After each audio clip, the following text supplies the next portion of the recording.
Asep Adang berang gegara pengemudi arogan ngaku adik jenderal, didatangi Puspom TNI, bukan Fortuner. Aksi pengemudi Toyota Fortuner plat dinas TNI yang viral di media sosial beberapa hari lalu berbuntut panjang. Pria berkacamata yang mengaku masih saudara dengan seorang jenderal itu kini diburu Puspom TNI dan juga polisi. Pelat nomor dinas 84.337.00 yang digunakan mobil Fortuner hitam itu diketahui merupakan milik Marsikal Muda Purn TNI Asep Adang Supriyadi. Purnawirawan TNI Angkatan Udara itu kini sudah melaporkan sopir arogan yang menabrakan mobilnya di tol Jakarta Cikampek Japek KM 57 tersebut. Nama Asep Adang terseret dalam insiden cekcok pengendara Toyota Fortuner berplat dinas Mabes TNI yang viral di media sosial beberapa waktu lalu. Dirinya menegaskan tak punya hubungan dengan sosok warga sipil yang viral tersebut. Ia mengatakan nomor dinas TNI dengan nopol 84.337.00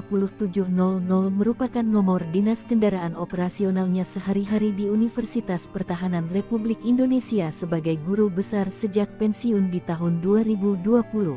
Selain itu, kata dia, kendaraan yang ia gunakan dengan plat nomor dinas tersebut adalah Pajero Sport dan terdaftar dalam sistem. Terkait adanya plat nomor yang sama dengan miliknya tersebut, ia mengaku sama sekali tidak tahu. Karena, lanjut dia, secara pribadi dirinya tidak pernah memberikan, meminjamkan ataupun mendelegasikan penggunaan nomor plat dinas tersebut kepada orang lain. Sementara itu, Komandan Pusat Polisi Militer dan Puspom TNI Majen TNI Yusri Nuryanto membenarkan pihaknya akan memintai keterangan pengemudi Toyota Fortuner yang diduga memalsukan plat dinas milik Asep Adang. Namun demikian, ia mengatakan saat ini sosok pengemudi tersebut masih dicari keberadaannya. Untuk itu, kata dia, pihaknya telah berkoordinasi dengan pihak kepolisian.